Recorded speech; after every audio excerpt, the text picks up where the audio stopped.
Well, hello, General Hospital Daily Recap fans. Today's recap is for Monday, August the 1st, 2022. Monday, August the 1st, 2022. Today's General Hospital had some definite action. I'm going to talk about the non-action right off the bat and get it out the way. Non-action is Mac was getting, that was some action. I should have got a picture of Mac drying off in that towel. I was like, go ahead, old man, go ahead. But anyway, there were some young girls poolside commented on that silver-haired stallion getting out the pool, and Felicia kind of got a chuckle. So she let them know she's Mrs. Silver Stallion. That was her man, and went over and planted a great kiss on Mac. But it was really cute how she goes, they were checking you out. And he goes, no, but he was like, now you know how I feel when you go out. But they're a cute couple. I mean, that was really cute. I like that scene because Mac is contemplating who he wants to take over for him as chief of detectives when he does decide to retire. But in my mind, I'm thinking, why are you contemplating too much? That really wasn't your job. The chief of police and chief of detectives were the same. It was Jordan. She just couldn't handle her whole job, so they split it. I mean, I guess he thinks it'll be split forever. I don't know. And then we had Finn talking to Elizabeth. This is Elizabeth's first day back at work, and he's just trying to give her space, but not space. He slips up and says he loves her. And then once it came out, he got all worried because she had to go. TJ paged her to come and do something. But then again, later Elizabeth sees him again. Now the elevators are off; they're not working, so people are having to take the stairs.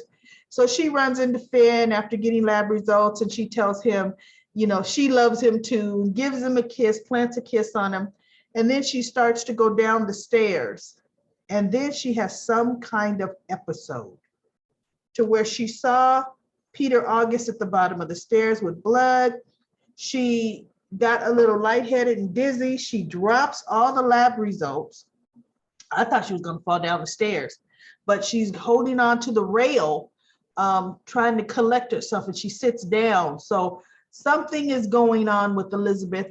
I knew she wasn't cured, or whatever's really going on with her. There is something. Okay, so I guess that's going to be part of the story as well. We're going to ramp into that story. And then we had minor talk between Sam and Michael. I'm not even going to go into that because it really meant nothing. TJ was questioning Willow again, like, why are you not telling Michael? Because you would want, typically people want support, and she goes, no, Michael has a lot on his plate, and she's naming all this stuff. And he goes, but you have a lot on your plate too. You just lost your mother. You just finished nursing school. You just found out you're pregnant. You need support too. Who can you talk to? And he's like, can you talk to Sasha? She goes oh no, Sasha. He goes, yeah, you're right. Sasha has a lot on her plate. Can you talk to your mother-in-law, Carly? No, Carly. She's naming all these, Xing out everybody and saying, no, I can handle it. No, I'm good. I can handle it. Until we know I'm not going to worry Michael needlessly until we get results. Okay. So TJ steps out the room. He calls for the oncologist on call. And I thought, okay, here we go with cancer, right? So he meets with the oncologist, and the oncologist looks over Willow's file, and the oncologist agrees with TJ's initial assessment or diagnosis. And Willow steps out the room and she sees TJ talking to the oncologist, and then she goes back in the room. So when TJ comes back into the room, she asked him, she says, I saw you talking with whatever that doctor's name was, the oncologist. I'm a nursing student. I know he's, cancer, doc. Do you feel I have cancer? Tell me. And TJ just out and out said, I think it's leukemia. Here we go with the bone marrow transfer that Nina is going to end up needing to do to save Willow's life. Here we go. That's how they're getting ready to write that storyline in. Now, here's the interesting thing. Do you think Willow's going to tell Michael now? My guess is she's going to come up with another excuse why not to tell him right away, why she's not going to tell him right away. That's just Willow. She does that all the time. And I don't know why she does that. Okay, so now we have Diane. She is telling them that yes, Spencer's testimony did help, but she said, told Trina, I have to put you on the stand so you could bring it home. You're going to have to come in and just show them your wonderful character. You're going to be the heroine in this, right? So Nicholas is outside the courtroom talking to Spencer, said, I need to talk to you. I need to talk to you. Then it was, why didn't you tell me you suspected Esme? It would have changed so much. Really, Spencer? I mean, Nicholas, really? Would that have really changed so much? See, because that wasn't the fact. The fact was you were upset that Ava left you, allegedly, okay? But now Spencer would have changed. So I need to tell you something right now before anybody else tells you. So Spencer's like, I got to get back in the courtroom. We will have dinner after. We can have a long talk. But right now, Trina, I want her to see me there while she is on the stand. So Nicholas gets a phone call from Windermere. One of the staff is letting them know there's some tussling going on upstairs. And he goes, well, who's up there? And I guess they tell him, Esme and Ava, right? So Nicholas, I knew he was going to be on the next launch back to Windermere. Well, at Windermere, Esme and Ava Ava's not letting up on her. And then Esme she's really, talk about goading Ava. And Ava let her know, look, girl, I have allegedly killed for less. You know, I'd give my life for Trina, and I would certainly take yours for her, you know. So then Esme really got in on her about Kiki, and no wonder Griffin wanted a younger model, and she just went on, and Ava was just starting to boil because she's not facing Esme as she's talking. She turns around and backhands Esme like there was no tomorrow, and it busts Esme's lip. And Esme just looks at her, and she takes some of the blood and licks it and says, I am not afraid of you. Is that all you got? I was like, oh, okay. So needless to say, Ava's like, oh, here's this envelope you want so bad. So Ava picks it up and she's like, give that back to me. Give it back now. And Ava's like, you really want what's in here? See, because I'm beginning to think this probably isn't, what's in here is not yours anyway. Could be Cassadine paperwork, could be anything. I'm gonna have a look. And Esme lunges for Ava. They're tussling. We're talking cat fight on, okay? And they're all over the floor. Ava is giving as good as Esme's trying to give, because, well, Esme was giving as good as she was getting too. So, I mean, that was pretty an even fight there, okay? Esme would get the envelope back, and then Ava would end up getting it back. And then finally, unfortunately, Esme snatches it and runs out to the little terrace way, right? Soon as she did that, I said, well, somebody's going over. How do you know? How do you just know what they're gonna do in a soap opera? I said, she runs out to throw this envelope away out there in the water, leaning over. I said, somebody's going, and I thought, I think it's gonna be Esme. She's gonna go over that edge. Sure enough, they're still tussling, and Nicholas by this time has gotten up there to the room, and he hears them out there. So he As he's going out, Esme is going over backwards over the little ledge. Now, you know how they say a cat always lands on their feet? Esme's not dead. We all know Esme is absolutely, positively not dead. See, unfortunately, this just may be the way they're going to get her off the radar so she can help Ryan escape, because she's not going to die from this, period. As a matter of fact, Ava can attest to the fact that just because you are knocked off or thrown off or pushed off of there, you can survive. Because wasn't it last year, or was it a little more than a year ago, Ava was thrown off of there? I think it was by Valentine, right? Somebody, you know, I can't quite remember. I'm almost sure it was Valentine Cassadine that threw her over. And then it was Nicholas that found her, got her out the water and brought her back in to Windermere. I think that's the way that happened. I'm gonna need some GH fan help because this just popped into my head and I didn't do any research on that. Who threw Ava over that terrace? And who brought her back in, picked her up from the water? I think it was Nicholas. And that's how she found out Nicholas was alive, when he rescued her and brought her back in. But let's get some comments on that. I really want to know how that went.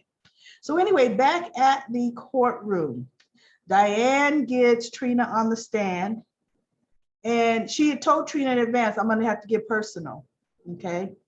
And I need you to answer honestly. So she was talking, she was saying that, did you have feelings for Cameron at the time, you know, at the cabin? And she said, no. You know, she goes, well, you guys were together. She said, well, we weren't really together. We kissed twice and we decided we would rather be friends. So she said, so the night at the cabin, you had no feelings, romantic feelings, or, you know, for Cameron like that? She goes, no. And she goes, okay. Now, why would you not tell that you pretty much had an alibi? It was Spencer Cassadine that was with you during that time. Why didn't you tell? So Trina kind of looks, she goes, well, because me telling that amount, that piece of evidence wasn't necessarily going to clear my name. But Spencer broke the law. I mean, it could cost him. He could go back, you know, or go to prison for that. So I was not going to say anything unless it was absolutely necessary. I would not do that to someone. Okay, because what was that doing? Speaking for Trina's character, right? And so Diane says, oh, you know, you didn't, maybe that's when now Diane brought in the, did you have feelings for Cameron? And so Diane says, you know, what you did was an act of love. Wasn't it, Miss Robinson? And Trina looked at Spencer, and a tear rolled down her face, and he had a little tear in his eye. And she said, yes, or something, but she said it was Spencer Cassadine, you know, that she cared for. And Spencer kind of smiled then, and poor Rory, his heart just sank. And Jocelyn kind of looked over at him like, uh-oh, and his heart sank. And he just sat there. And I thought, here we go. Here we go. She is admitting her feelings for Spencer all this time, no matter how he treated her. Okay, it came out. So now, actually, I kind of think what's going to happen is Rory is going to end up being little jerk face hurt cop there for a minute, because we remember how he was a little extra by the book to to Cameron and Spencer. So Rory can be definitely Rory when he wants to be. So I think he's going to act on some hurt feelings coming up in the weeks to come. So yeah, that was pretty good. That was pretty good because honestly, I think now they have established enough reasonable doubt in Trina's case. You know, even though the cell phone guy wasn't able to talk, you know, it didn't come out about how she drugged Trina. So much did not come out, but I think they did do a good job of establishing reasonable doubt. So yeah, tomorrow's going to be good too. Let's see. I think maybe we're going to conclude the trial tomorrow. We shall see, because they shouldn't have too much more they need to discuss with the trial. But Esme is they're not gonna find her body, and now she's gonna be wreaking havoc, of course. Let's go to comment corner. We had quite a few comments from Friday's episode. Friday was a good episode, and we had quite a bit of comments.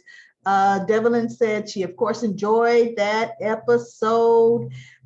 She does believe Ava's experiencing some little karma with what the mess she made with Morgan. She can't wait for Ava to find out that, you know, allegedly Esme is Ryan's daughter, even though most of us don't believe, and Devlin as well doesn't believe that's Ryan's daughter. But we shall see. We'll see how they're going to choose to write that. And then we have Angela commenting on to Devlin, saying that she's on the fence if Nicholas really slept with Esme. She doesn't think they had sex. She says, remember, we only see them waking up. He doesn't remember it. Well, Angela, I disagree. I disagree. Nicholas remembers it very well. That's why every time he was kind of looking at her, he was thinking all about it, all about them going to the ground and everything else. So no, they weren't waking up. They were sitting up against the couch, kind of reminiscing, like in that afterglow. Yeah, no, they did. And then let's see. I said that Ava's getting close to figuring out that there's something that's too personal, and Esme knew way too many personal details that she really shouldn't know, you know, that she's being fed by somebody. So yeah, it's not going to be over. And then Deidre said that Spencer became a man today. He did. That was Friday, right? She can't wait to see what happens with Ava and Esme. Well, we saw what happened, didn't we? Yeah, that fight got a little out of hand, if you could call it out of hand. I mean, Esme's the one that ran out there. So she's anxious to see the reaction to, when she finds out. Well, we did find out that reaction on how Nicholas and Esme. And then Judy says that Lulu and Dante were divorced, have been divorced for a long time, and that it's Laura is in custody of her medical issues. And I said, oh my God, Judy, how did I forget that? You are so right. Lulu and Dante haven't been a couple in a minute. As a matter of fact, Dustin, the teacher who got blown up, who died in the bomb, Dustin was going to propose to Lulu. I forgot all about that. Yeah, so she and Dante were not together. She was with someone else. And when Dante came back, she still pretty much stayed with Dustin. Thank you so much, Judy. See, that's what these comments are all about. We think of facts, right? And then Linda says, no, we're back to the pills. No, Sasha didn't take a pill. She went to the ladies' room and she dropped them down the toilet. And the pill box, the guy took pictures of when she dropped the pill box. Well, she dropped the pill box, she picked up the pills, ran back into the restaurant. She ran outside. She ran back in and Gladys was like, what's the matter? What's going on? And she goes, the photographer's taking pictures of me. And Gladys went after the photographer. That's when Sasha went into the bathroom and put the pills down the toilet. Lisa says that she didn't take any pills.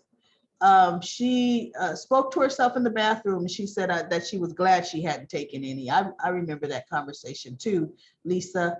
And then we have Mary. Mary says that Diane, she loved the suit that Diane was wearing in court. She was like, she wants that suit. So that was really cute. She loved the cut of it. And she says, Spencer crying, too bad, too sad, not. So she is still not a Spencer. Mary, how can Spencer not have won you over? Oh my goodness. Oh, that boy, I wasn't a Spencer fan until Friday. Come on, Mary. So anyway, and then she said she was happy to see Brick back there. And she says, why don't they give him a bigger role? And I think his professional name is Stephen A. He's big on the sports. He's a sportscaster. He's big on the show he's on. So he just likes General Hospital and he likes to have a role in acting like that versus sports commentary. So that's why they give him those walk-on roles, because he's been a fan for years. Let's see. Then Nikisha said that we're so lucky to have Nicholas Chavez. That's the actor playing Spencer. He is so good. Yes, he is. Yes, he is. And Richard commented on Nikisha, and he says he's definitely had an Oscar-worthy performance. Yes, Friday was. I agreed with that. Sandy says Nicholas Chavez brought his A game today. He had me crying. He brought me back to the Spencer as a little boy that I loved. When he said, you have to stop doing stop doing the easy thing and doing the right thing. Oh my goodness. There was no way she couldn't cry. I was with you, Sandy. And then she was saying Sasha was in big trouble. She's headed for another overdose. Yes, she is. And I don't think she's going to survive this one. She said that Brick is feeling some type of way about Dex. Me too. Brick is getting some different kinds of vibes. Now, he's not out and out. Like he said, boss, you the boss. You've been doing this longer than me. You know how to pick them. I'm just going to investigate them and give you my results. But if you notice, Brick kept bringing up the military. If it wasn't for the fact that Chet, Amy's brother, served with Dex, I would honestly think Dex wasn't in the military. Let's see. Because Michael sure was making a phone call today talking about he want to make sure that background check matches, just get it done. And I'm thinking, yeah, they need to fix up some stuff from Dex's past so that Brick doesn't find it. So that's going to be interesting. And then this Chemo Beauty said today was another great episode. Wow, Nicholas Chavez put on such an awesome performance. She says she thinks he might have helped his character Spencer win another Oscar. It's a shame that Spencer's going to be hurt by Nicholas. Oh yes, he is. Yes, he absolutely is. Find out your father had sex with your girlfriend. That's going to hurt, and that's going to hurt for years. Another great performance came from the actress Sasha. She is definitely playing the part of an addict very, very well. She definitely is. And she says she's praying Sasha's fate doesn't come to a very tragic end. I kind of think it is going to come to a tragic end. That's what's going to send Brando working for Sonny. Once Sasha is out of the picture, Brando is going to go and work with Sonny. And then he says Ava is going to find out about Ryan being Esme's father. That's if he is. But yeah, that's going to come out. So those were some phenomenal comments. Woo! Great comments over the weekend. Give me your comments from today's episode. I will be back tomorrow, Tuesday, August the 2nd, for the next daily recap.